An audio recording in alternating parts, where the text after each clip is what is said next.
Alright! Good morning Pilipinas and good morning world! At sa ating mga kababayang OFW at mga kababayan natin na nandito sa Pilipinas na walang sawang sumusuporta dito sa ating munting programa, thank you so much. Mabuhay po tayong lahat hanggat gusto natin.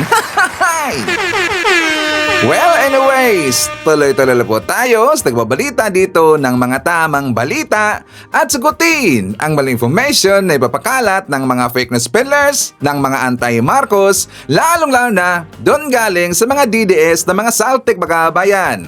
Yes, dapat silang sagutin. Bakit? Kasi paghahayaan ito sila na lagi pong naninira araw-araw kay BBM at sa Marcos sa may session sa katagalan magabayan, akala mga paninira, aba totoo yan sa mata ng ibang tao. So dapat silang sagutin kasi ang bagong Pilipinas, bawal po ang mga sinungaling. At syempre, kasama niyo pa rin si Sir Ivan, ang pinakabulol na vlogger sa balat ng YouTube, pero nagbibigay sa inyo ng mga totoo at mga preskong balita na kinukuha natin sa kapitbahay na social media. So magandang buhay sa ating lahat mga kabayan and a happy Monday sa ating lahat. Okay, so before tayo mag-start mga kabayan, well, syempre, as usual, i-check natin ang ating mga viewers na may maraming comment dyan sa baba sa ating comment section, ang ating pong top 5 commenters. At dito sa listahan, ang nanguna po si Ma'am Joliet Sonakawa. Meron siyang 74 na mga comments. Nandiyan rin po si Nemi Hasigawa. Meron siyang 62 na mga comments. Jel Manalo. Meron siyang 55 na mga comments. Nandiyan rin po si Lerma Sondita. Meron siyang 43 na mga comments. And Amelia Hogo. Meron siyang 35 lahat na mga comments. Again, thank you so much po sa ating top 5 commenters. At syempre, pasalamatan natin ating pong mga silent viewer dito sa ating channel. Thank you so much. At syempre, pasalamatan po natin ang lahat ng mga viewers na lagi mag-like, laging nasi-shares ng ating mga videos, at doon sa mga viewers na subscribe sa ating channel, thank you so much. At syempre, acknowledge natin ating mga channel members. Nandyan si Cosmo Defender, Edmond Castillejo, Samuel Mebrado, and Via Bibar. Pasalamatan natin mga kabayan ang nabigay sa atin ng super thanks or pang-pansit na Sir Ivan. Thank you so much kay Duna Misayas, nabigay sa atin ng 320 Japanese yen. And thank you so much also kay Shirley Fernandez, nabigay sa atin ng 10 Hong Kong dollars. And thank you so much also kay Sir Jaime Garcia, nabigay sa atin ng Western Union, through Western Union, nabigay sa atin ng 7,159 pesos. Thank you so much. At syempre, i-greet natin ating mga suki, mga early birds. Yun ang guna sa pag-comment dyan sa baba sa ating comment section. Nandyan sila si Maricres Hernandez from North Carolina, USA, Agnes Alegre, Leonardo Steliero, Aurora David, Jen Rabara. Nandyan rin po si Mary Len Digma, Emmy Sarino, Franzier Mariano. Nandiyan rin po si Leorina Juan Sison, Rodmark Asuncion. Shoutout natin si Elizabeth Habihan, Flor Figo Mapac, Renato Balyener. Nandiyan rin po si Sir Jaime Garcia at shoutout daw sa kanyang mami or si Mami Clarina at Corazon Garcia Slater. Happy Mother's Day po dyan sa UK. Okay? And also, nandiyan rin po si Nia Wilson. I-greet natin si Direk Erwina Argilies, ang kapisanan ng mga direktor ng pelikulang Pilipino under Direk William. Siyempre, hindi natin kakalimutan ating shout-out ang mga pinalanggaan natin na mga legends, ang mga senior citizens. Hello po, kumusta ang lahat? And also, siyempre, i-greet natin ng happy birthday ang lahat ng mga viewers na nag-birthday ngayong araw. Happy birthday! Okay, so kumusta ang lahat mga kabayan? How are you today? Well, kahapon, absent na naman po si Ivan. Diba wala po si Ivan kahapon mga kabayan? Kasi nga walang tulog si Ivan mga kabayan. Honestly, walang tulog si Ivan. Bakit? Kasi mga kabayan ko, whole day po walang ilaw dito sa aming bahay. Actually, blackout. Buong bayan mga kabayan. Yes, a blackout. At saka nag-off siya, I think that is 5:30 in the morning yata na-start siya. 5:30 in the morning. Bumalik po yung ilaw mga kabayan. That is already gabi na po. Mga 6:30 in the evening yata, yun if not mistaken. So talaga pong hindi nakatulog nakatulog sa Ivan. Ang init eh. So ang ginawa namin mga kabayan, so pumunta kami sa ibang lugar. Pumunta kami doon sa Ormoc City, nagpalipas kami ng oras, nagala mga kabayan, kasama po yung pamilya na sa Ivan. So bumalik kami dito sa bahay, medyo hapon na. So late afternoon na po mga kabayan. So hindi na po nakapag-vlog si Ivan kasi nga wala pong tulog si Ivan. 'Di ba? Pangit naman kasi mag-vlog ako na walang energy mga kabayan, kulang energy. Hey, sayang eh. Ang sarap talaga namang asar kahapon mga kabayan. Ang sayang talaga, sarap po mandibang kasi nga marami po mga fake news na kumalat kahapon as usual.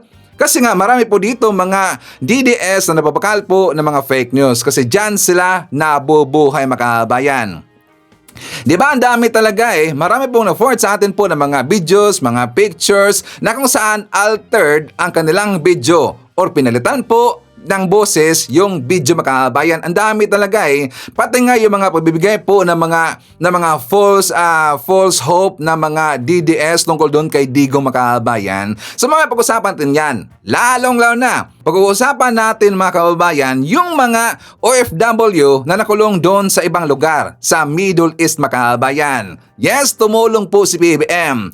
Nakalaya na, DDS, nakalaya na yung mga kababayan natin po na nakulong doon sa ibang lugar. So babalikan na natin yan. And also pag-usapan po natin yung interview ni Hitad doon kay Hanilet mga kababayan. Talagang napahiya itong si Hitad. Mga kababayan ko, unahin mo natin to kasi may napansin ako eh. May napansin ako dito sa awayan ng mga DDS. Napansin ba natin? Kasi nga 'di ba Una mga kababayan ko, di ba nag-away po si Banat Bay at saka itong si Maharlika. Kasi nga si Maharlika, sinira daw yung reputasyon daw ni Digong, bla bla bla, ang daming sinabi mga kababayan. Kasi daw hindi daw sinundan yung kumpas, yung gustong ipagawa ng mga Duterte doon kay Hitad mga kababayan, hindi daw sinunod, kundi meron siya mga ibinabakal po ng mga fake news na nakasira dito kay Digong. Di ba nag-away po si Maharlika versus Banat Bay mga kababayan? Talagang ang daming daldal ni Banat Bay, talagang galit na galit mga kababayan. Di ba pinakita natin yan sa ating last vlog? And also nakita po natin, di ba merong sagutan si Sal Panelo at saka itong si Roque. Kasi si Roque, di ba napag-alaman natin yan? Kasi siya po'y ang kanyang sarili, iginiit niya, gusto niya pagsiksikan, gusto niya na maging attorney, kabilang po sa legal team ni Digong sa kaso niya sa ICC mga kababayan. Di ba napapumulit itong si Roque? Kaya nga siya pumunta doon sa Netherlands, sa The Hague, kasi nga siya po'y sumipsip doon kay Sara Duterte. Gusto siya na kunin bilang legal team or kabilang po sa legal team sa kaso ni Digong doon sa ICC. Pero siya po'y hindi pinayagan ni Sara makabayan. Di ba siya po'y initsapwera? Sakto ba yung term natin, initsapwera? Kasi nga hindi po qualified itong si Harry Roque. Unang-una, siya po'y wanted. Diba siya po'y pumunta doon sa Netherlands kasi nga siya po'y naghahanap po ng asylum, nag-apply siya ng political asylum mga kababayan kasi siya po ay pinaghanap dito sa ating bansa kasi meron siyang atraso mga kababayan. In short, wanted. Kaya hindi siya pinayagan ni Sara Duterte. So ngayon, di ba meron pong statement na labas po itong si Sal Panelo na wag daw pumilit, wag daw ipilit yung sarili mga kababayan. Hayaan daw si Sara Duterte ang pumili kung gusto niyang kunin, kung sinong gusto niyang kunin na attorney para sa team ni Digong. Di ba yun po sabi po ni Sal Panelo? Pero sila po yung nagkasagutan mga kababayan. Pero nung sanagot siya ni Sal Panelo yung last time, hindi na po sumagot itong si Harry Roque. Kasi nga siguro naisip niya, napag-isip niya, baka saan pa yun pupunta makabayan. Nakinitin yung dalawa eh. Ngayon, meron na pong iba. Di ba nakinita rin po si Maui versus Joey na walang ligo makabayan? Yung si Joey Cruz, di ba nakinitin sila dahil po sa rally doon sa Liwasang Bonifacio. At meron pong uminsert ngayon. Merong bagong uminsert mga kababayan itong si Maricar Soriano. Naalala ba natin si Maricar Soriano? Yung napakarabid talaga na tauhan ni Digong, vlogger ni Digong na lagi pong inaalipusta, lagi pong binabalahura si PBBM. As in close ally po siya ni Digong. Nagkaaway-away ngayon itong si Joey versus at saka Joey plus Atty. Trixie versus Maricar Soriano mga kababayan. Di ba nag-away-away ngayon? Nakakaduda talaga eh. Yung banat kasi ni Joey Makabayan and also ni Trexie, yung tungkol doon sa rally nila the other day, yung birthday po ni Digong last March 28 Makabayan. Di ba nagrally yung mga DDS doon sa Liwasang Bonifacio? Di ba meron silang nakasalubong doon na nagrally po doon Makabayan, yung mga anti-Duterte. So syempre yung mga DDS, mga pro-Duterte versus anti-Duterte, yung grupo nila, yung mga Dilawan Makabayan. Di ba nandun sila sa Liwasang Bonifacio? So ito pong si Joey Cruz Makabayan, nabigay siya ng parang utos yata yun if not mistaken. Parang inutusan niya yung mga nagrally doon sa Liwasang Bonifacio na lumipat doon sa Mindula Makabayan. Or, di ba yung unang sinabi niya doon daw sa EDSA Shrine? Pero nag-iba po ang kanilang plano. Kundi, dumiretso na lang daw doon sa Mindula Makabayan. So nabutahan doon ang mga rallyista, yung mga DDS na mga rallyista doon sa Mindula. Meron pong binigay ulit na instruction itong si Joey Makabayan na iwanan lang daw yung Mindula. So doon sila nagkasagutan kasi yung Mindula Makabayan iniwanan kasi ng mga DDS. Di ba sabi ko sa inyo na ilan lang po ng mga vlogger, ng mga DDS realista doon sa Mindula Makabayan? Nalalaban natin yan. Di ba sabi ko? Kasi yun ang aking nakita Makabayan. Ilan lang po doon mga realista sa Mindula. Nagkawatak-watak kasi sila Makabayan kasi nga nakalitsi-litsi na sila, hindi nila alam kanang gagawin kasi sila po yung nagpanic mode. Bakit sila nagpanic? Kasi hindi nila nakuha yung gusto nilang makuhang numero na attendees or magputahan doon sa rally Makabayan kasi iilan na po sila.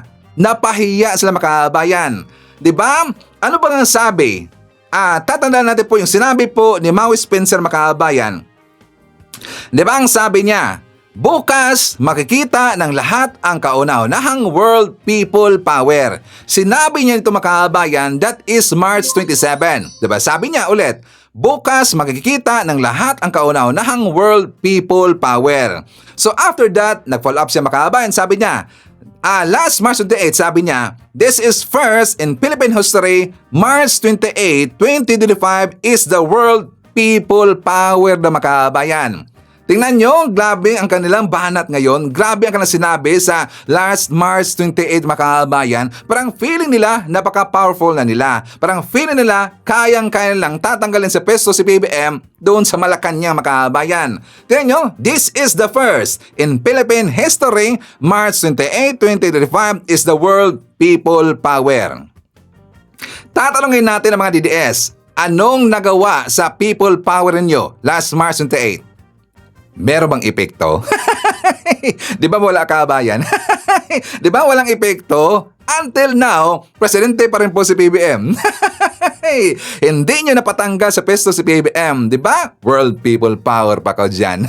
Nakakatawa naman. Di ba? Ilang beses kong sinabi sa inyo na hindi nyo kayang mapapatanggal sa pesto si PBM. Kahit anong banat ni Basti Duterte doon sa rally ninyo, di ba sabi nyo, tinawag pa niya, Marcos! Hindi nyo makuha or hindi ka naging presidente kung hindi galing sa suporta ng mga taong ito.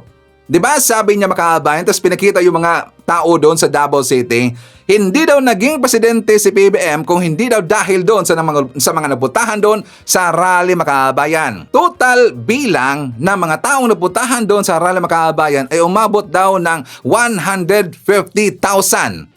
150,000 ang sinabi ng Makabayan kung ilan lahat ang naputahan doon sa rally sa Davao. Tapos tingnan nyo ang PNP, nagpalabas sila ng numero Makabayan. Sabi po ng PNP, around 60,000.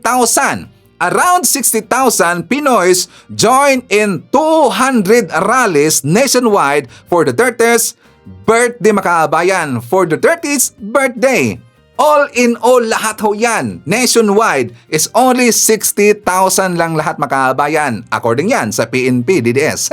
Hey, diba? Booking na booking. Kasi anong sabi ng Makabayan? Diba una pong post ni Bongo? Sabi na, 30,000 daw lahat. Sabi dito, maligayang karawan Tatay Digong. Kabilang si Senator Kuya Bongo sa mahigit 30,000 daw katao na putahan daw lumahok sa birthday ni Digong. Tapos sabi pa dito, Mon Kualuping, 30,000 rin po Makabayan. Tapos ang post ng SMNI News Makabayan, the fake news that matters, ang SMNI News, 140,000 daw lahat yung attendees doon sa Davao Makabayan. Tas dito pa, post po ni Kitty Makabayan, Kitty Duterte. Happy birthday Dada, crowd, happy birthday daw sa birthday, umabot daw ng 330,000 Makabayan. Sino dito ang nagsasabi ng totoo? Tingnan nyo, 30,000. Umabot ng 140,000. Umabot ito ng 330,000, sabi ni Kitty Makabayan. Di ba sinungaling talaga eh? Di ba nakakatawa talaga Makabayan? Kahit ano na lang po ng mga numero sasabihin nila. Kasi nga gusto na ipakita sa taong bayan kasi gusto nilang matakot ang buong Pilipinas sa pinagagawa nila Makabayan. Isipin nyo, bilang nila 330,000 sa birthday lang ni Digong na puntahan doon sa Davao Makabayan, umabot ng 330,000. I don't think so. Hey, baka malapit sa katotohanan, 10,000.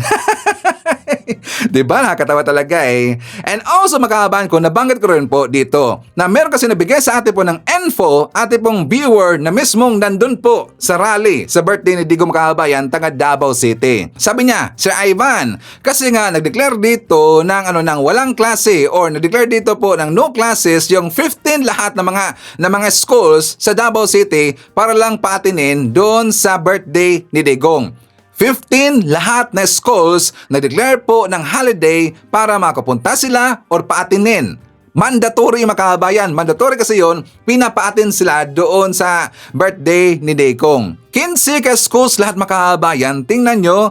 Tapos sabi ko rin po, di ba, meron kang pinakita dito na ebidensya na kung bakit maraming nagpuntahan doon kasi meron pong ibinigay na mga giveaways ang mga Duterte supporter Makabayan. Ang mga Duterte. Namigay ho sila ng giveaways. Di ba pinakita ko yung picture dito kahapon? And also, meron pong ebidensya. Kasi nung sinabi ko Makabayan, di ba namigay ho sila ng mga pagkain, mga ayuda, at meron pong libre pang gasolina Makabayan. So meron pong ebidensya na kung saan ito ang nabibigay sa atin ng liwanag na totoo talaga ang sinasabi po ng ating viewer na nandyan sa Davao Makabayan. For more details, let's watch this.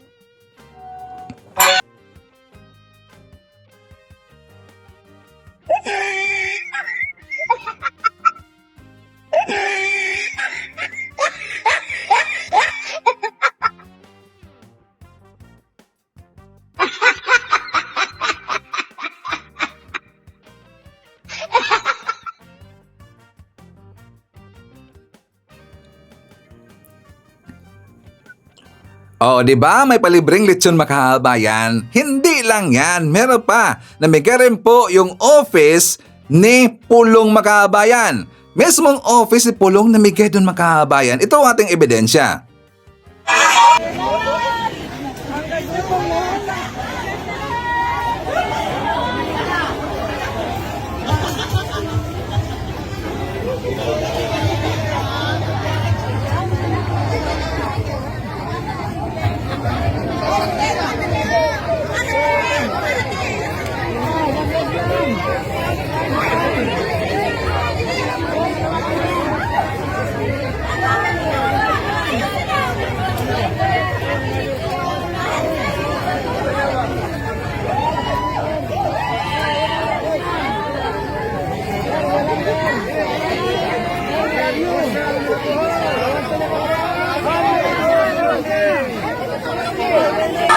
O, diba? Sabi nila, hindi kami bayan. Wala dang ibinigay na ayuda sa kanila yung mga Duterte Makabayan. O, diba? Mga sinungaling. Hey! Ang hindi bayad yung mga pro-admin supporter. Kasi nga kapag magrarally po yung mga pro-admin supporter Makabayan, mga Marcos supporter, mga loyalista, bring your own baon ho yan. Kaya nga walang bayaran Makabayan. Pero dito, sa side po ng mga Duterte, mga sinungaling naman kasi. Diba? Tingnan nyo, nabigyan ho sila ng ayuda. Hey, mismong office ni Pulong namigay ng ayuda Makabayan. Dapat natin silang tatanungin. Bakit? Kung totoo ito, kung talagang namigay po yung office ni Pulong Makabayan, kaninong pera ang ginamit dito? Diba? Hindi kasi pwede na ang national money or national budget natin ang gagamitin para dyan sa birthday ni Digong Makabayan. Diba? Hindi dapat ang pera ng bayan, hindi dapat yung tax natin ang gagamitin para lang ipamigay po sa ayuda para lang sa birthday ni Digong Makabayan. Diba sabi nila ayaw nila sa ayuda? Kaya nga lagi nilang nilalalait, kaya lagi nilang sinisiraan yung paayuda po ng ating gobyerno kasi ayaw na sa ayuda mga kababayan. Pero tingnan nyo, hindi ba yung ayuda? Hey, klarong-klaro, hindi ba yung ayuda? Kaya maraming napuntahan doon. Kaya nyo, meron pong mga giveaways, meron pong pera, meron pong mga pagkain, mga paayuda. Kaya nga maraming nagpuntahan doon. Pero siyempre, ating i-question si Pulong kaninong pera ang ginamit dyan. 'Di ba? Anong sinasabi ng mga kababayan na simpleng pamumuhay lang meron sila? 'Di ba? Simpleng buhay lang daw. Simpleng bahay. Kaya nga laging ginagamit po nila yung bahay ni Digong or bahay po ng ancestor ni Digong, yung luma mga kababayan. Always front yan ang bahay ni Digong. Kasi gusto lang ipakita sa kanilang mga supporters ng mga oto-oto na simpleng pamumuhay lang meron itong mga Duterte mga kababayan. At yan po'y kalokohan. Yan po'y fake news. Kasi ang totoo dyan mga kababayan, ang mga Duterte, billionaires yan. Meron silang mga mansion mga kababayan. Ibabagita ko sa inyo ang report po ng ABS-CBN. Pero ay ko lang po ipakita ito mga kababayan kasi nga ABS-CBN yan eh. Baka makapiright tayo mga kababayan. For more details, let's share this. Ang bahay at lupa na ito sa San Juan City. 2 bahay at lupa sa Margarita Village sa Davao City. Mga lupain sa Galera de Oro Subdivision sa Davao at sa Woodbridge Subdivision sa Davao City din. Ilan lamang ito sa may 35 mga bahay at lupain na nakapangalan naman kay Presidential Candidate Rodrigo Duterte at kanyang mga anak na sina Mayor Inday Sara, Vice Mayor Paulo at Sebastian Duterte. Ayon kay Senador Antonio Trillanes, bukod pa ito sa malalaking perang nakadeposito sa bangko ng magkakapatid na Duterte. Sa listahan na pinakita ni Trillanes, meron namanong 74 million pesos na transaksyon si Sara mula 2003 hanggang 2015 sa iba't ibang bangko sa Davao at Kamaynilaan. 74 million pesos din umano kay Paulo mula 2007 hanggang 2014 at ayon pa kay Trillanes, may 67 million pesos na transaksyon si Sebastian mula 2003 hanggang 2014. Kailangan ipaliwanag ito ng pamilya na Duterte dahil itong deposit ng April 1st, hindi mo masasabihin na ipon nila eh. Kasi on the same day, yung tatlo magkakapatid, hinulugan ng tag 20 million pesos. Iba't ibang bangko to. There's no way na capable sila to come up with this huge amount of savings in the bank. O, di ba mga DDS? Huwag kasi kayo maniwala at mapauto doon sa mga sinasabi ng mga Duterte na simple living lang sila. Yan po ay fake news at po hindi totoo. Tingnan nyo si Kito Duterte, siya po dito yung resibo mga kababayan. Isa po siya dito sa resibo. Tingnan nyo kanyang mga pinagsusuot po ng mga kagamitan mga kababayan. For example, yung kanyang necklace, dito, di ba mamahalin mo yan lahat? Mamahalin mga kababayan ang kanyang mga gamit. At saka alam mo natin, si Kitty talagang mahilig siya doon sa mga sumama doon sa kanyang mga friends na maraming pera mga kababayan. Talagang mapera sila kasi nga mga negosyante yung iba. At saka kilalang tao po yung iba mga kababayan. Mahilig kasi sumama itong si Kitty doon. At saka mag-club sila, mag-party-party lagi. So siyempre, dyan natin nakikita yung mga post ni Kitty sa kanyang Instagram. Makita doon ang halaga ng kanyang isinuot mga kababayan. Mamahalin mo yan. 'Di ba? Yun ang resibo. Si Kitty Duterte. Kaya huwag kayong maniwala DDS na walang pera ang mga Duterte. Sila po ay bilyonaryo. Nagpauto lang kasi kayo. Or alam nyo ang totoo pong buhay ng mga Duterte, kung magkano ang kanilang asset, ang kanilang properties, ilan lahat. Pero siyempre, binaliwala na ninyo kasi kayo ay nauto ng mga Duterte. Diba? Nakatawa talaga eh. Kaya nga maraming tanga ng mga DDS makabayan. Okay lang sa kanila na kahit may ginawa na po mga korupsyon, may ginawang kabulastogan, kalokohan ng mga Duterte, okay lang sa kanila. Bakit? Kasi nga, Duterte! Kahit sila na po dito yung napapahamak mga kababayan. Eh, mga tanga kasi. O, diba?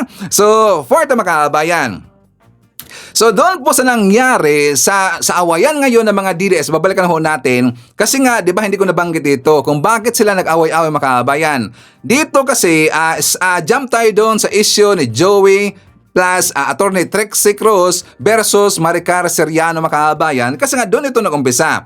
For example, sa post po ni Maricar Seriano Duterte, naging Duterte na si Seriano. Sabi dito, galing talaga ng mga alipuris mo, mangga. Alam niyo ba kung sino tinawag po na mangga makabayan ni Maricar? Si Joey. Kasi nga, ito daw si Joey at saka itong si Trixie Makabayan, mga double agents daw to eh, mga double agents eh. So tinawag siya na mangga, manggagamit ni Maricar. Talagang nauto nilang maalis sa K position at mailipat yung mga tao sa liwasang Bonifacio Makabayan. Basta nagmura siya. Kasi nga, hindi na po na alam kasi nga sila po ay naguguluhan Makabayan itong si Joey kung saan talaga pupunta yung mga rallies na nila. So nagalit ito si Maricar Soriano bakit daw iniwan yung Mignola at pinapupunta doon sa liwasang Bonifacio. Nung dumating po doon sa liwasang Bonifacio, yung mga ralista pinapunta doon sa EDSA Shrine Makabayan. At saka bumalik doon sa Mignola. Kaya pa ganun-ganun sila. So hindi na po nila alam kung saan talaga sila pupunta Makabayan. Nag-away-away sila. Bakit? Kasi nga mission failed. Sa ginawa nila na rally sa March 28 Makabayan, noong March 28, hindi kasi sila napatalsik sa pwesto itong CPBM. And also, kung bakit sila nagka-litsi-litsi at saka nag-away-away Makabayan, itong lumabas ngayon, nasabi-sabi. Kasi daw, nagkaunsihan sila sa ganun Makabayan. Nagkaunsihan yung mga DDS vlogger dahil sa budget. Ito ang kumalang ngayon na video. For more details, let's watch this. Recorded ba ito? Of course not. Okay. Ang tanong ko naman sa'yo, bakit ba naman kailangan i-share pa sa mga loyalist ka pa yung pinag-iusapan nyo ni Madam? Ang usapan nyo ni Madam, dapat sa inyo na lang. Bakit? Ano namang problema? May sinabi ba akong mali? May sinabi ba akong hindi tama? Hindi yun ang punto eh. Damay-damay na, sinisira mo kami. Isipin mong katarantaduhan yung ginawa mo. Teka, bakit galit na galit ka? Tsaka anong katarantaduhan? Unang-una, hindi na ninyo ako kasamahan ngayon, ha? Nag-resign na ako. Humiwalay na ako sa inyo. Yun nga eh. Pero bakit mo kailangan gawin? Kagagawa niya, pinagagawa mo. Puta, katarantaduhan niya. Isipin mo yung sisirain mo kami. Sisirain mo kami. Ginigiba mo yung mga plano. Teka, anong sinisiraan? Wala naman ako sinabi hindi totoo, ha? Pasalamat ka nga kasi ang akala ng mga DDS, ang paniwala nila AI generated. Kaya magpasalamat ka na lang. Paano ako magkapasalamat? Oo nga, yung ibang DDS naniniwala na AI generated, pero kukuntilan yun, mas marami yung maniniwala na totoo. Bakit? Totoo naman talaga. Anong Gago ko problema? talaga, katarantaduhan talaga yan. Ikaw nga ito eh. Ang tanong ko sa'yo, di ba humingi ka ng 30,000 para sa inyong tatlo? Ang tanong ko sa'yo, binigay mo ba yung 10,000 ni taga Bukid at ni Rosalinda? Ang nakarating sa akin, wala kang ibinigay. Isinend ko sa'yo ang pera na 30,000. Remember? Pero wala kang ibinigay sa kanila. Sinarili mo. Patunayan mo yan. Anong sinarili ko? Patunayan mo, may ebidensya ka na, hindi ko sa kanila binigay. Patunayan mo yan. Oo, may ebidensya ako at talagang hindi mo ibinigay, may nagsabi sa akin. Sinarili mo na naman yung 30,000. Ang sabi mo, kaya ka humingi ng 30,000 para sirain ninyo at magpo-focus kayo dyan sa mga ibinentang gold ng BSP. Ngayon, asan? Wala kang ibinigay sa kanila. Wala, meron. Patunayan mo yan, tsaka huwag mong ibahin ang usapan ng pinag-uusapan natin dito, ang katarantaduhan ginawa mo. Ha? Katarantaduhan, yung mga pinagagawa mo na sinisira mo kami. Yan ang pag-usapan natin, huwag mong ibaling dyan sa 30,000 na yan. At patunayan mo na wala akong binigay sa kanila. Binigay ko ang tig 10,000 ni Rosalinda at tsaka ni Gabukid. Patunayan mo yan. Ako, anong patutunayan ko? Talagang wala kang binigay at sinarili mo. Tsaka, huwag mo akong pagbintaan sinungaling, ha. Ito, mandarahog, sasabihin ko sa iyo ngayon. Ang usapang ito ay recorded. Naintindihan mo? Kanina mo. Bigla akong binabaan. Napansin niyo ba Makabayan kapag mag-away-away itong mga DDS dahil talaga sa pera eh?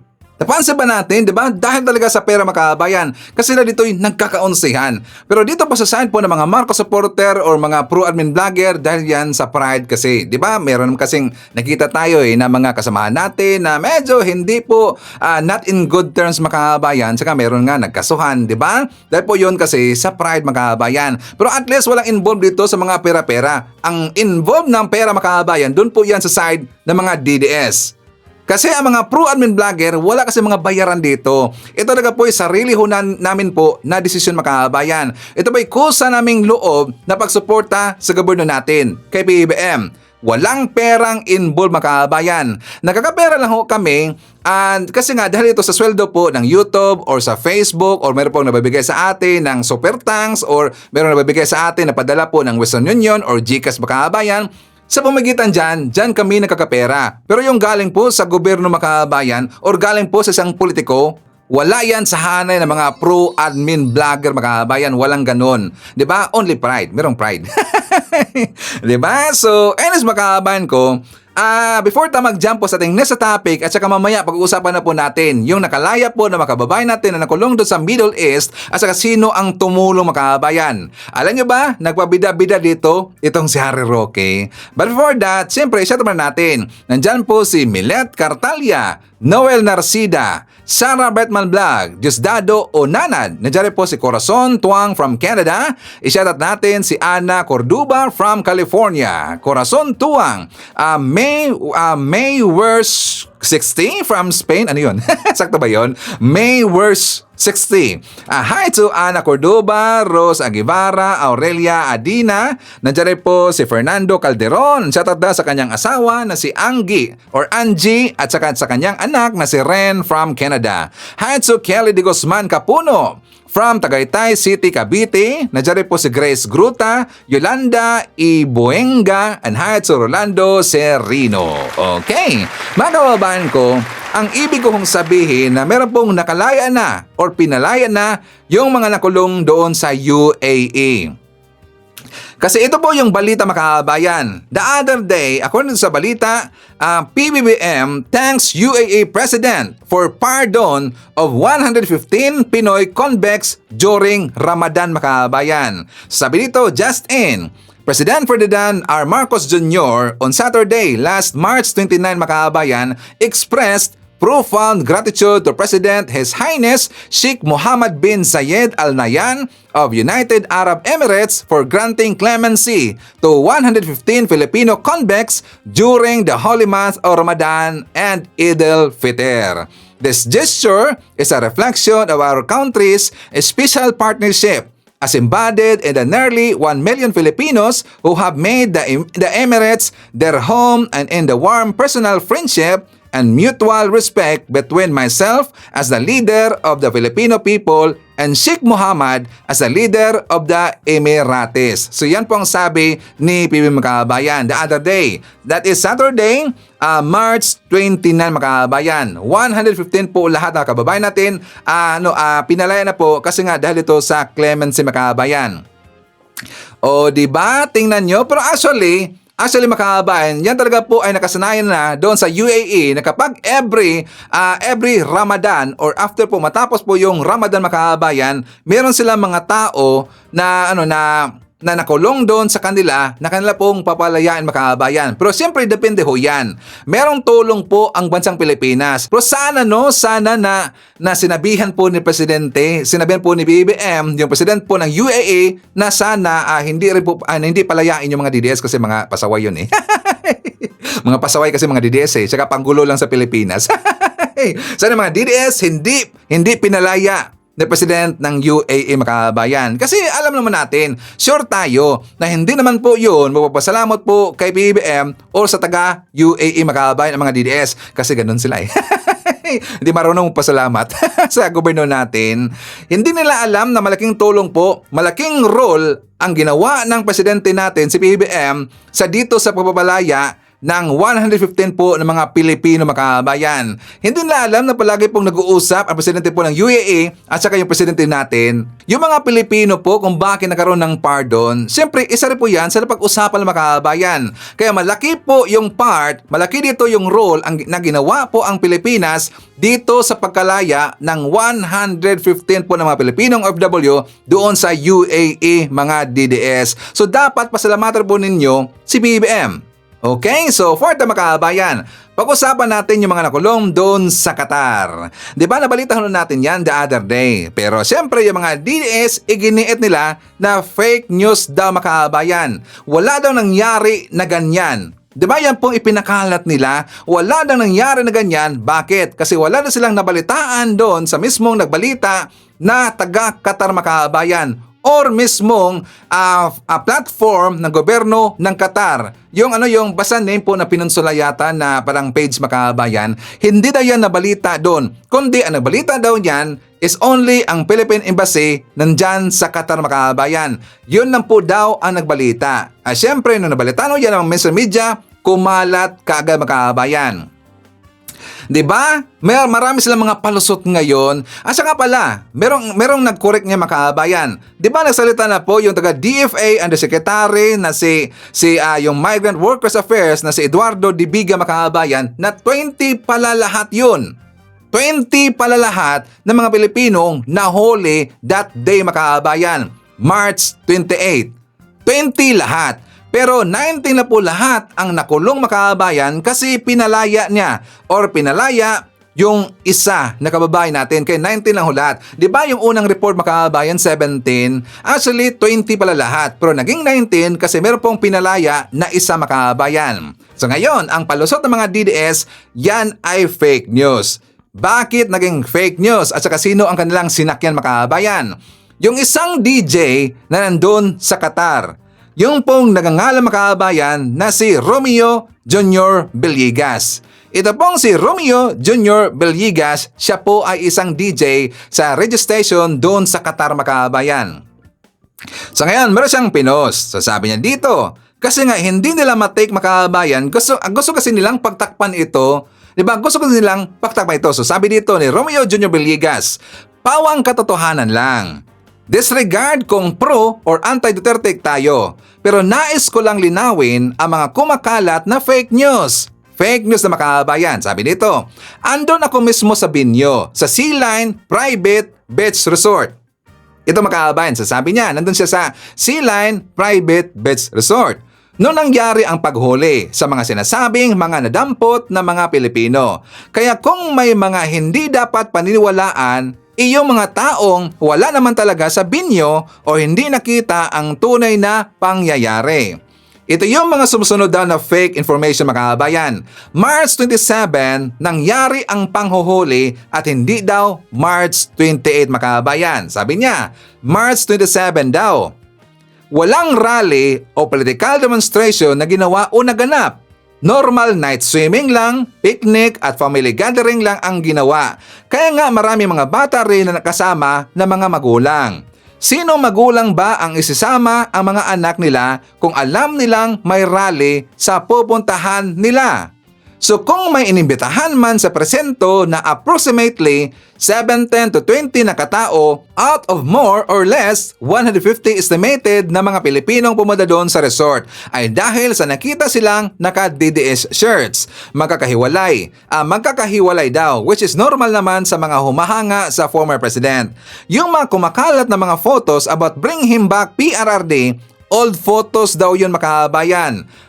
Yun na mga nakunan 2 weeks before itong nasabing panghuhuli and not during the said night. And lastly, hindi totoong humihingi ng tulong kay PBBM itong mga nadampot kasi una, nakakulong sila. At wala silang hawak na mga cellphone, no chance for outside communications at pangalawa, DDS diehard ang mga yunda makabayan.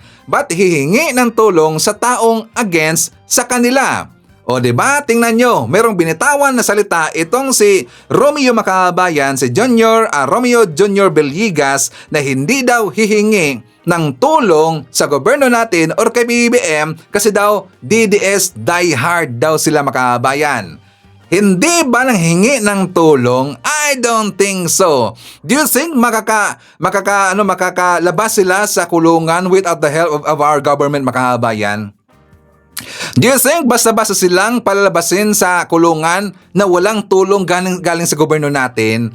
I don't think so. Isip-isip. Hindi nag-isip yata ito si Romeo Makaban. Gunggong talaga eh. Kasi gusto lang pagtakpan ang nangyari that time, mga kababayan, na iba daw ang nangyari doon. Sabi pa nga nila ng mga DDS, ang mga pinaghuhuli daw doon, undocumented OFW or walang ID daw, mga kababayan.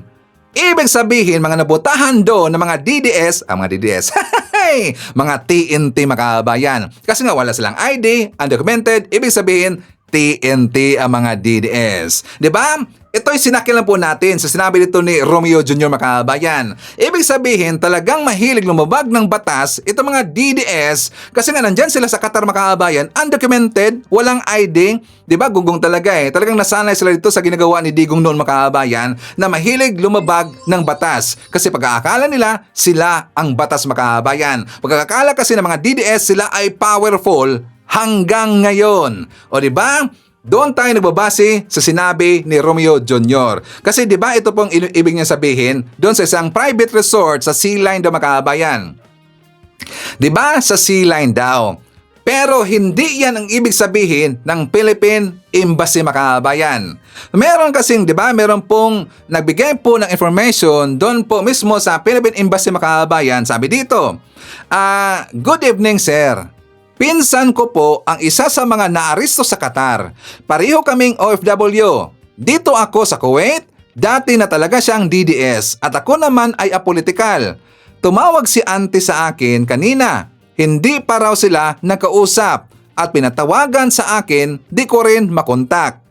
Worried na si auntie kasi 1 year pa lang ang pinsan ko sa Qatar at di pa bayad ang mga utang. Sabi ni auntie, sinabihan na niya nung hindi pa naaresto na wag na makisali sa rally. Sabi naman daw ni pinsan na wala daw dapat katakutan kasi sabi ng leader nila malakas si BP Inday sa Qatar government kaya hindi sila paghihigpitan sa rally nila. Bibigyan pa na nga daw sila ng police security at saka kung magkaproblema man, tutulong daw si Bongo at Bato magpapadala ng mga abogado at financial na mga kabayan. Ginawa ba? Hindi.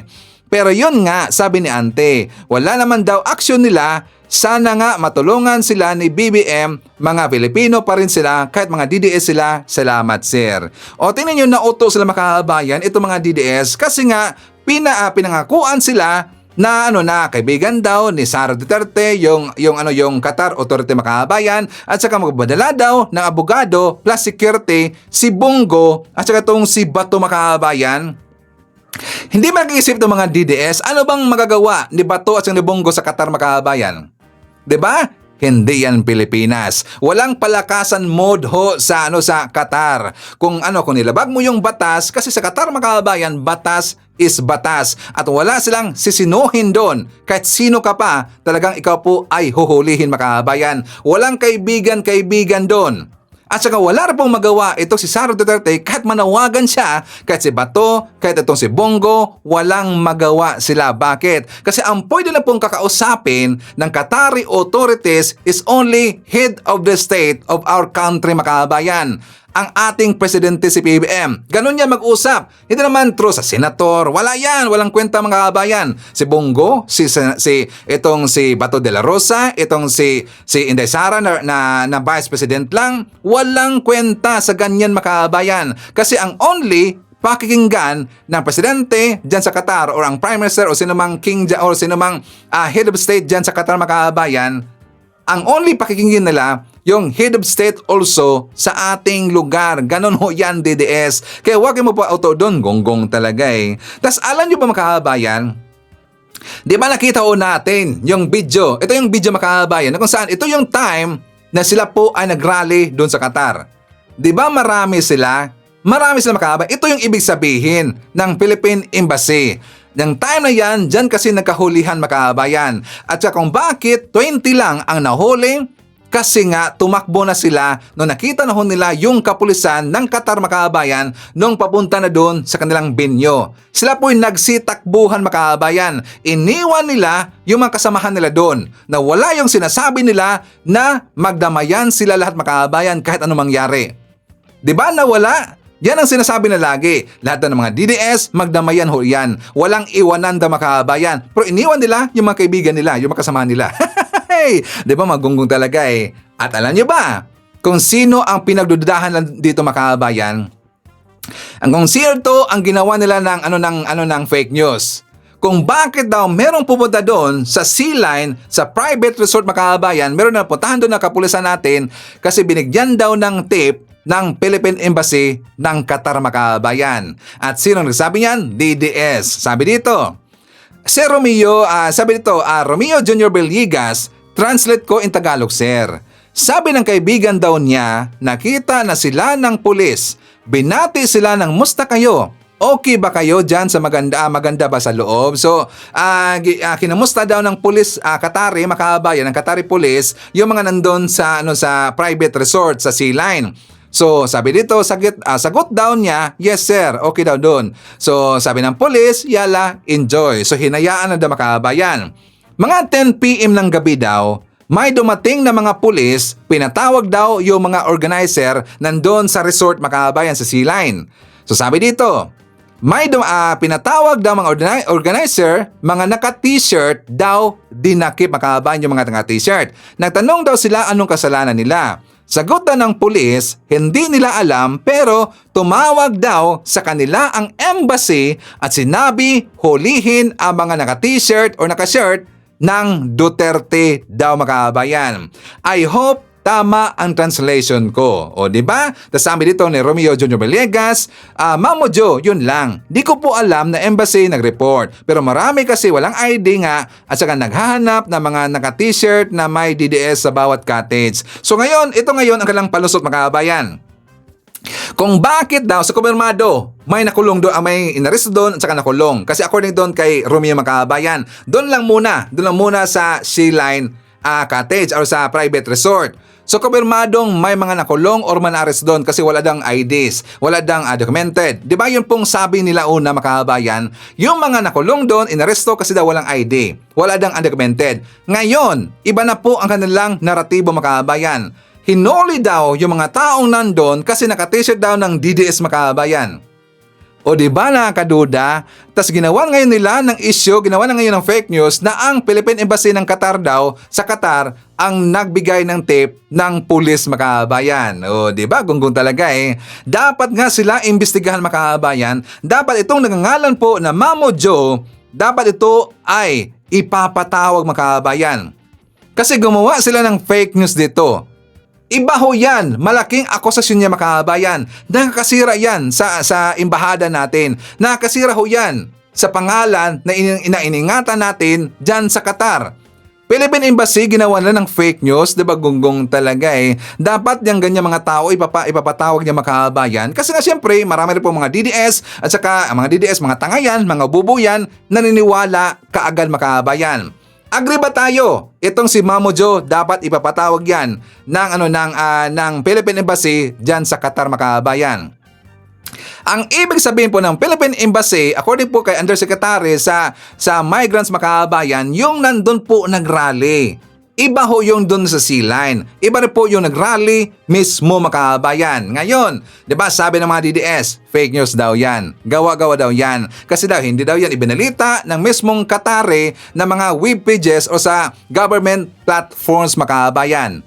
Una, DDS. Matagal na ho ako. Matagal rin po ako dyan sa Saudi. At saka yung Saudi, yung Middle East, hindi sila nagbabalita during sa paghuli. Totoo yan. 9 years ako dyan sa Middle East. Wala tayong mababalitaan dyan during sa paghuli. Mababalita lang ho natin nakakulong na or binitay na Makabayan. Diyan lang po sila mababalita. Diba? Kasi nga meron silang ethics doon Makabayan or code of ethics ang mga otoridad doon na hindi silang babalita during po sa paghuli or anumang kaso doon. Wala Makabayan. Doon na po natin yan babalitaan kapag nakulong na or meron nang nangyari doon sa nakulong Makabayan or ipapabitay. Diba? Diyan yan. DDS, may papakita ko sa inyo. Kung sinasabi ninyo na hindi yan totoo or fake news yan, bakit nakiusap or nag-appeal itong si Harry Roque sa Qatari authorities? Ito ang ating ebidensya, mga kabayan. Appealing to the Qatari authorities. The state of Qatar has always been a very good friend of President Rodrigo Roa Duterte. We're appealing to you to understand the sentiments of our countrymen. They love the president and they cannot accept the fact that he is now here at The Hague, held as prisoner by Westerners. No? So we have a common history of being colonized by the West, and I hope you do understand why the Filipinos love President Duterte. So again, it is an appeal to our friends in Qatar. Please show maximum tolerance to Filipinos who only wanted to show their love to President Rodrigo Roa Duterte. O ngayon mga DDS, kung yan pa ay hindi totoo, kung yan pa ay fake news, bakit nanawagan at saka humingi ng pabor itong si Harry Roque doon sa Qatari authority? Sige nga, sagutin ninyo, kung hindi pa yan totoo, bakit humingi ng pabor or nag-appeal itong si Harry Roque sa Qatari authorities? Diba sabi pa nga ni Roque, makahabayan, na sana daw intindihin na lang ng Qatari authorities yung mga hinanaing doon, simpatsya ng mga Pilipino doon dahil nga nakulong itong si Digong. Sana daw bigyan daw ng maximum tolerance ang mga Pilipino at saka matagal daw kaibigan ni Digong yung Qatari authority, makahabayan, o yung taga-Qatar. Diba? Gusto pa niyang tuturuan yung mga Pilipino doon na gagawa lang ng kalokohan at saka hindi susundin yung batas o polisiya ng Qatar, makahabayan.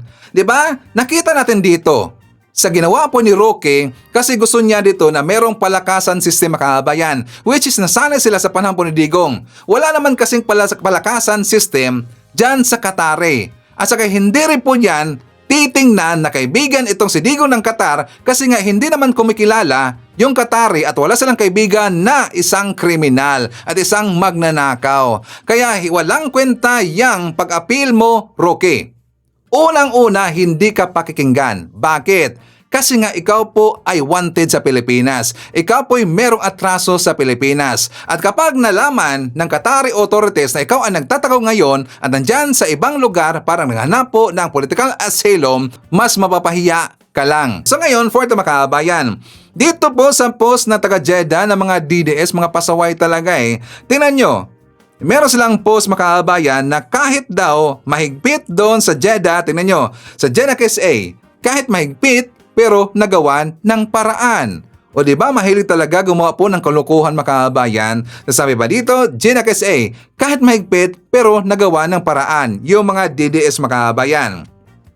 So ipapakita ko sa inyo ang panawagan po ni Arnel Ignacio, makabayan, dito sa mga DDS na mga pasaway. For more details, let's watch this. Sa mga OFWs naman natin na lagi na lang isinasangkot yung sarili nila sa mga kalokohan, nananadya na gawin, basta gusto nila, gagawin nila, kahit alam nila mapapahamak sila. Utang na loob naman, alam nyo, hindi na ho namin malaman kung paano pa kayong i-remind, paano pa kayong asikasuhin, paano pa namin kayong pagsisilbihan. Ba? Mayroong magpapanggap na mga prostitute nandiyan sa Sharjah, tapos magugubang iti-tiktok nyo pa. Diba? Tapos, eto na naman, siyempre, ano pang gagawin natin? Diba? Sasakluluhan kayo. Yung iba, makikipag-away pa dahil pinagpipilitan mag-cross country sila. Kahit na mapapahamak, pag napahamak naman, magsususumbong na naman kayo sa lahat ng mga television station, radio, pagkatapos iibahin nyo naman yung kwento, hindi nyo ikikwento yung kalokohan ninyo. Diba? Iba na pagtripan lang lumipad, tinignan lang kung ano meron doon, pagkatapos kung ano-ano na mga sasabihin, magpupumilit umuwi. Alam niyo, paano ho ba natin talaga kayong aasikasuhin? Recently, meron nag-shoplift sa Singapore. Ang rason sa akin, umamin naman, bakit kailangan pang imbestiga? So, naman, ano ba tayo? Di ba tayo nahihiya sa mga pinagagawa natin? Tandaan nyo, pag kayo lumipad ng bansa, nagtrabaho kayo dyan, para kayo ambassador ng ating bansa, Pilipinas. Yan ang nire-represent nyo.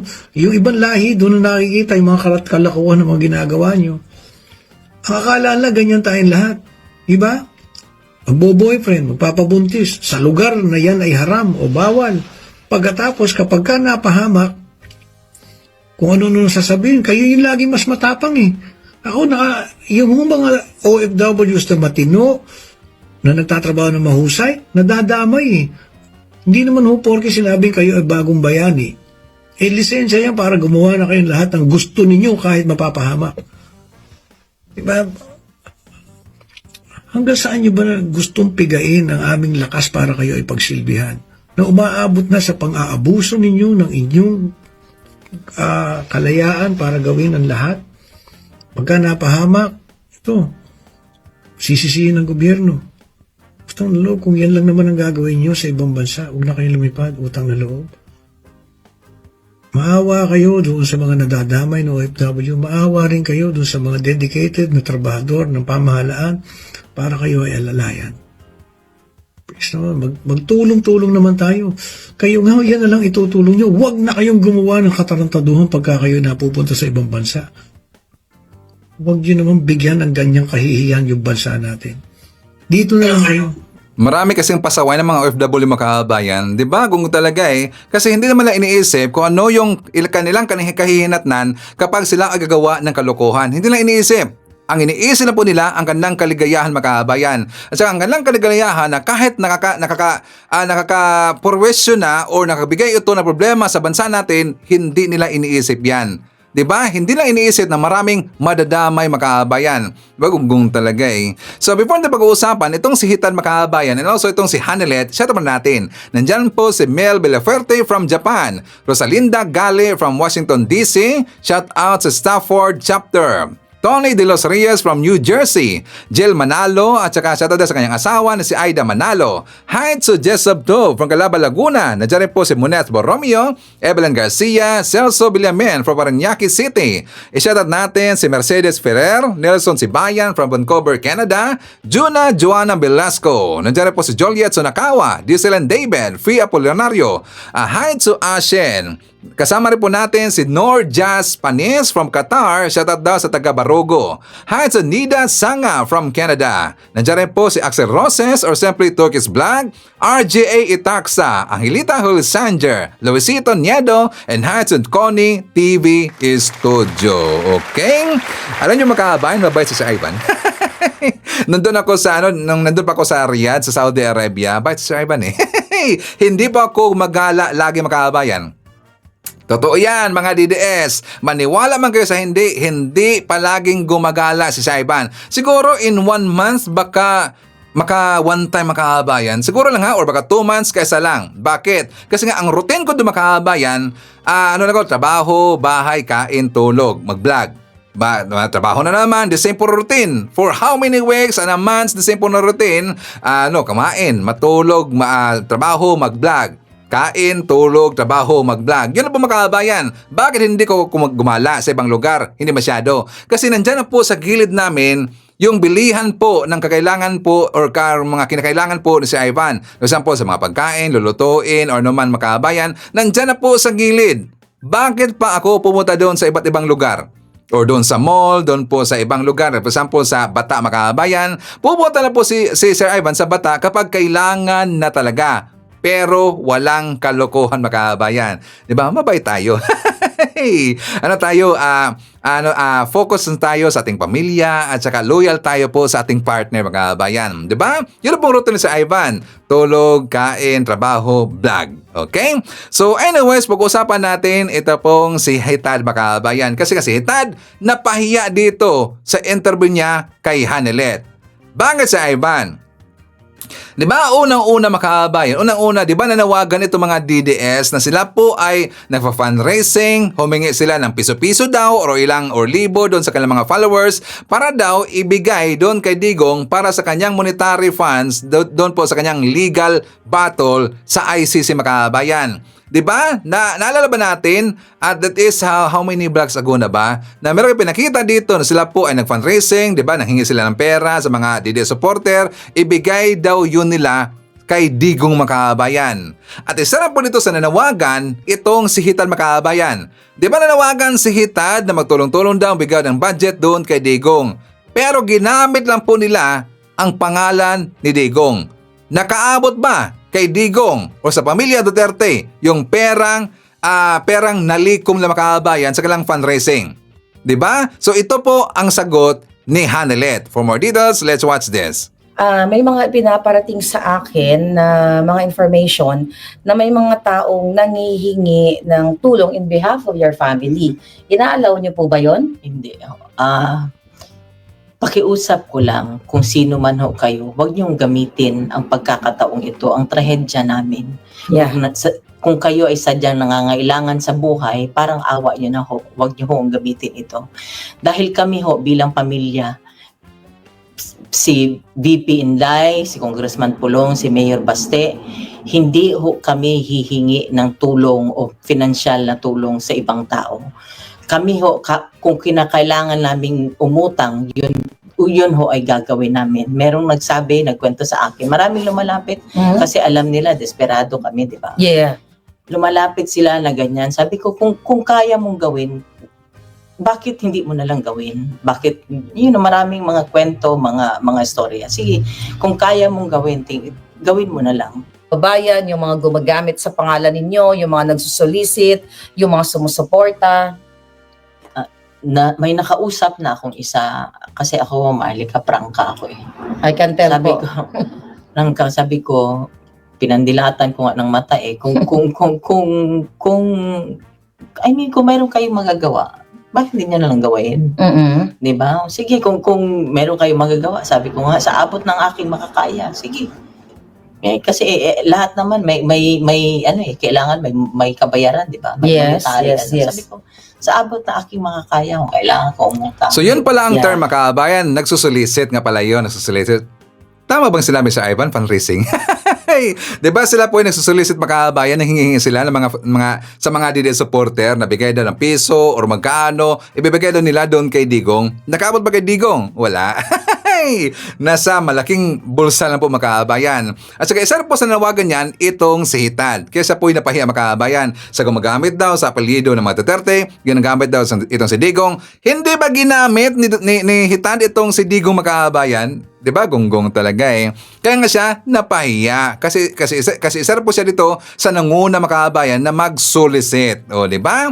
Okay, so ipapakita ko po sa inyo makabayan. Meron kong i-promote dito yung sa Radyo Pilipinas na meron po mga vlogger na kasamahan natin makabayan, nandun po, meron silang show sa Radyo Pilipinas. Ang pangalan po ng kanilang show makabayan, Vloggers para sa Bagong Pilipinas. At saka gusto ko itong ipakilala sa inyo para suportahan rin po natin makabayan. Alam nyo ba na maganda ka ng mga topics doon? As in, maganda po ang mga topics doon makabayan. At saka isa po sa sample dito, ito. For more details, let's watch this. Kasi iba na ngayon ang fake news eh. Noon kasi, wala pang social media, yung libel laws natin. By the way, ang libel laws natin medyo matagal na rin. No? Sa aking pagre-research, yung libel law natin na under Articles 353 at 355 ng Revised Penal Code, ginawa pa noong 1932. Medyo matagal na nga. At yung Cybercrime Prevention Act, kung saan dyan napapaloob yung cyber libel, ay ginawa noong 2012. No. So, hindi pa dyan na-consider yung paglaganap ng ganitong klaseng fake news, no? Fake news na bordering on sedition or rebellion, Correct. economic sabotage, cyber terrorism, na posibleng ngayon ang may dudulot ng mga fake news na lumalaganap. Kaya tama lang ang ginagawa ng Kongreso na talagang tutukan itong mga ganito, no? Lalo sa panahon ngayon, hindi man tayo mga vloggers eh. Mas madalas tayong maka-impluwensya ng mga tao. Kaya agree talaga ako sa tutukan ng Kongreso ang pagbibigay ng sapat na parusa sa mga gagawa ng mga fake news.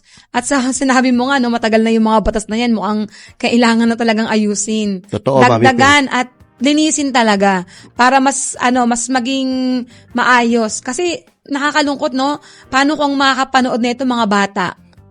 Tama, diba? Mami Peng. Maraming malalason. Ang maling impormasyon kasi ay nagkukondisyon sa maraming Pilipino. Correct. Na paniwalaan ng extrajudicial killings ay makatarungan. Correct. Di ba? Tsaka- At maraming tao ang naniniwala na ang pagpatay ay ng mga kriminal lamang, hindi iniisip na maraming inosente ang nadadamay. Kabilang ng mga bata, matanda, no, babae, lalaki, na wala namang kinalaman sa war on drugs na ginawa ng nakaraang administrasyon. Tsaka hindi lang dyan Sir Yayam kadalasan ng fake news ay paninira rin sa mga activity ng ating gobyerno like sa PhilHealth, 'di ba?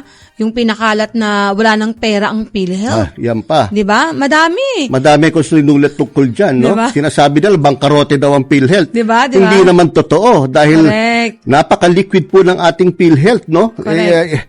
Halos 500 billion Correct. ang cash reserves nila na pwedeng gamitin sa mga benepisyo ng mga miyembro ng PhilHealth. Correct. O yung pang kay First Lady na sinabi na si First Lady raw nakadetain, naka-hold daw. Mami Peng, kailan ba na aresto si dating Pangulong Duterte? March 11, di ba? Parang oo yata. March 11. Si First Lady na andito na ng March 8. Kaya nga.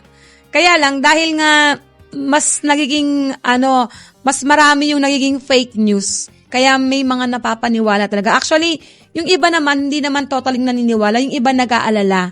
Kasi nga, 'di ba, ikaw ba naman di ka mag-aalala, First Lady ng Pilipinas naka-hold sa Amerika. Tapos yung chismis pa, may kinalaman sa pagpatay. 'Di ba? So malala talaga, malala. Kaya nang dahil sa fake news na to, yung iba dahil sa pag-iidolo nila sa kanilang poon. Correct. Okay, pag-iidolo nila sa kanilang mga sinusubaybayang vloggers. Nawawala rin paggamit nito na ng kokote. Correct. No? Hindi na Totoo. gumagamit ng kokote. Totoo. O ngayon, meron bago. Ito mo, Sige. Maripeng, yung kay First Lady, bakit hindi gumagamit ng kokote? Si First Lady, kapag pinagdala ng Pangulo o ng gobyerno sa ibang bansa, may diplomatic immunity. Correct. Hindi po siya ikukulong. Tsaka Hindi po siya i-hold. Correct. Tsaka Pero wala nagsasabi nito wala. Wala nagsasabi Actually, niya, no? wala nga. Ngayon ko lang ata nasabi, no? Ngayon lang din pumasok sa isip ko dahil ginagamit ko yung kokote ko. Correct. Hindi katulad ng itong mga... Tsaka common sense. Correct. First Lady yan ng Pilipinas. Kung yan ay magkakaroon ng problema sa ibang bansa, viral yan. Kahit mga media, pag-uunahan niyang kwento na yan. Totoo. Di ba? Totoo. Hindi yan pwedeng pagtakpan ng media kasi ang media, parang tayo mga vloggers lang, kailangan mag-unahan tayo sa pinakamainit na topic. At mainit na topic yan. Tama yung sinabi mo. Kasi sa United States, napakamalaya ang kanilang Diba? press, di ba? Andiyan yung New York Times. Di ba? Tama. Katulad ng New York Times, no? Hindi makakalusot sa kanila yung ganyang balita. Correct. Bakit walang mga ganyang balita sa US? Puro sa Correct. Pilipinas lang. Kaya Kasi nga, may mga fake news Correct. na pinapalaganap ang mga vloggers. Correct. Kaya dapat talaga na harapin natin yan. O ngayon naman, mga vloggers na fake news, na nanawagan daw ng zero remittance sa Ay, mga OFW. O kaya nga, yan ang nakakatawa, di ba? O kaya nung about 2 days ago, 3 days ago, nakita mo siguro aking pinost sa aking Facebook account, no? Nanawagan naman ako ng OFW Remittance Week. Correct. No? Kung saan in-encourage natin ang mga magpapadala from March 28 to April 2 na i-post sa social media ang kanilang mga resibo ng remittance. Correct. Para Okay. patunayan na talagang ang mga karamihan ng mga Pilipino ay matitino pa rin at gumagamit ng kanilang kokote. Tama. Alam mo, Sir Yaya, maganda tong ginagawa ng NBI at napapanahon na talaga na talagang panagutin talaga natin, lalo yung mga nasa ibang bansa. Kailangan pag-isipang maigi na NBI kung papaano papanagutin yung nasa ibang bansa. Kasi nagiging reason nila yan na malayo naman ako dyan eh. Hindi naman ako makukuha, di ba? Meron tayong kilalang vloggers na talagang wala atang ginawa sa buhay niya kundi minuminuto sirain ang presidente. Saka pansin ko yung sinabi ni Director Santiago, parang kulang yung 20. Oo nga. Hindi naman ako naniniwalang 20 lang. Parang more than 70. Actually, yes. Dapat suriin din ng ating, ng ating NBI, hindi lang yung mga anti. Actually, ako naniniwala ako sa grupo ng mga pro. Meron din ng mga nagpe-fake news eh. Oo. Sana tingin ko, both sides naman may nagpe-fake news. Oo. Pero lamang lang talaga. Yun lang.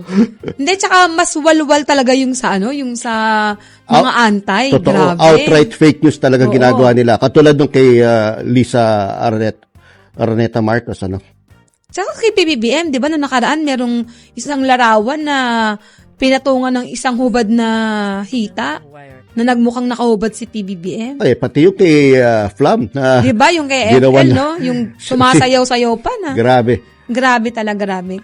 Kaya tama talaga na ito na bigyan na ito ng atensyon. Kumbaga full force na natin to. Kasi nadadamay tayong lahat ng mga vloggers eh. Sa akin, Mami Peng, gusto kong maniwala na hindi pa ito kultura. Oh, Kasi katulad ng sinasabi dati ni Miriam Santiago, meron tayong tinatawag na culture of corruption.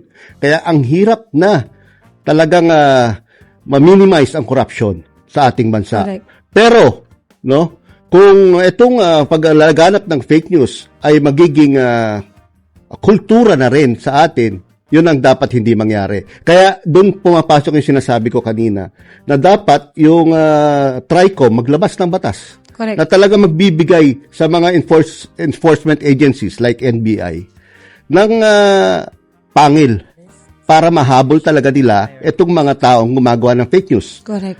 Bukod doon, kailangan siguro gawing mas mabigat ang penalties sa mga nagkakasala na lumalabag sa fake news law na kung sakali magkaroon man ng fake news law. Correct, no? correct. Dahil gaya ng sinabi ko, medyo outdated ang ating mga batas at hindi nakakahabol sa technology natin, no? Sa social media technology at saka iba't ibang applications na makikita natin ngayon sa ating internet, no? Sa ating mga computers. Madali no? lang, ano? Ang Kahit dami cellphone. na kasing app eh. Mga Oo. AI apps na pwede mo talagang pikin, Correct. boses, itsura, Tama. pati galaw ng mga Oo, tao.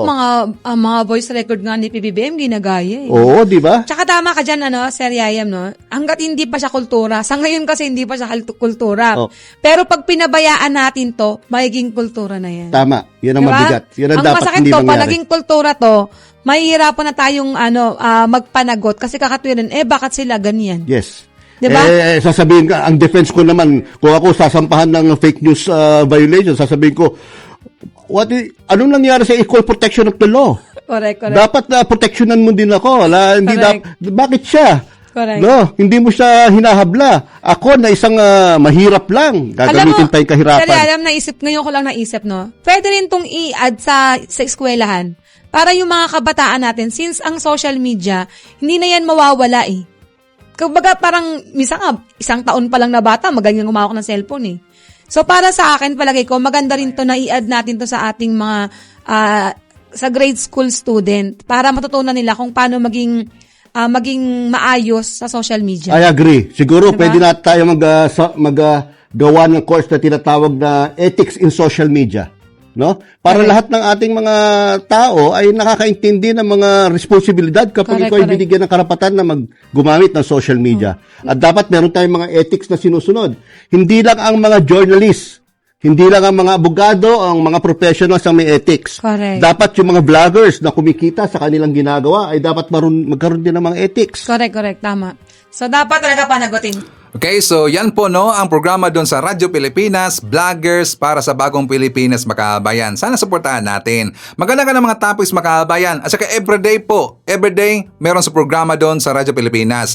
Every 7:30 in the evening. Okay, so every 7:30 in the evening, kahit Sunday, makabayan, nandyan talaga sila. Monday to Sunday, 7:30 in the evening. Vloggers para sa Bagong Pilipinas. At kapag maganda kasi yung engagement ng mga kababayan at saka tuloy-tuloy ho yan, magtatagal pa yung mga vlogger na makilala natin doon sa programa mga kababayan. Okay? So sana supportan natin.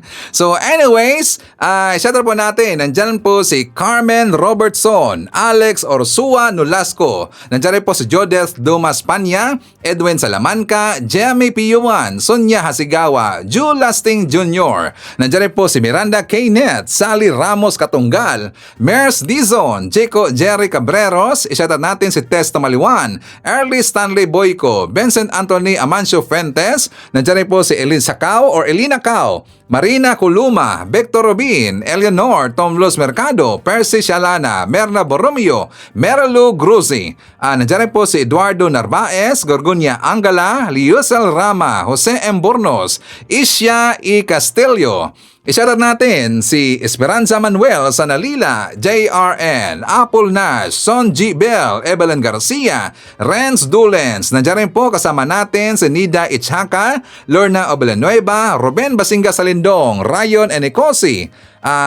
Dagdag natin si Felicitas Manibog, Margie Yadao, Jeremiah Sigariro, Nelson Caravana, Mary Jane Moreira, Helda Baldomino Pita, Ning Elma Dimpolrain, S. Rabines, Rigos Maranan Ofelia, Elsa Hoffman, Daniel Galarpes, Gerly Solabo, and hi to Alicia Lee.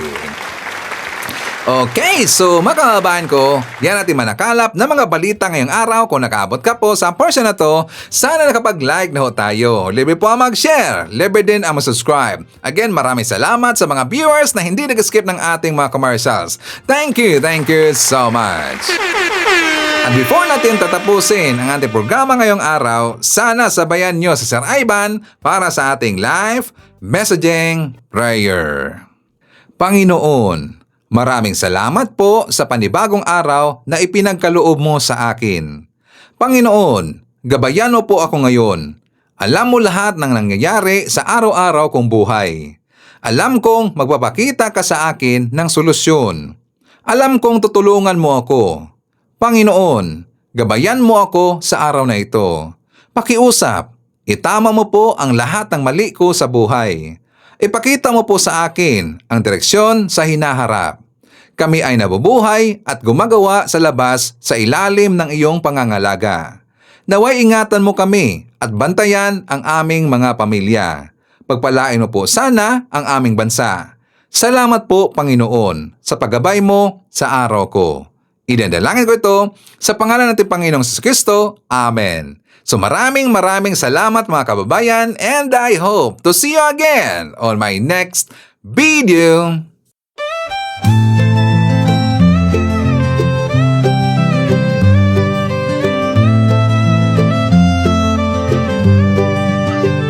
Sa bawat pagsikat ng araw, ikaw ay nandyan. Tinig mong matatag, sa amin ay gabay. Pag-asa ng bayan, pangakong totoo. BBM, isa kang totoong tao. Sa mahirap at api, ika'y sumusuporta. Tapat mong paglilingkod, lahat kami nakakita. Sa iyong pamumuno, bayan ay umaangat. Bagong Pilipinas, pangarap ay tapat. Ikaw ang aming BBM, Pangulong matapat. Sa puso ng masa, inaangat ating watawat. Sa hirap at ginhawa, ika'y kasama. Pilipinas ay papangon, dahil ikaw ang pag-asa. Mula Luzon, Visayas hanggang Mindanao, boses mo'y umaabot. Dala ay pag-ahon, magtulungan, magkaisa. Sabi mo sa lahat, para sa bayan, ikaw ang aming alamat. Ang pangarap mong bansa, taas noon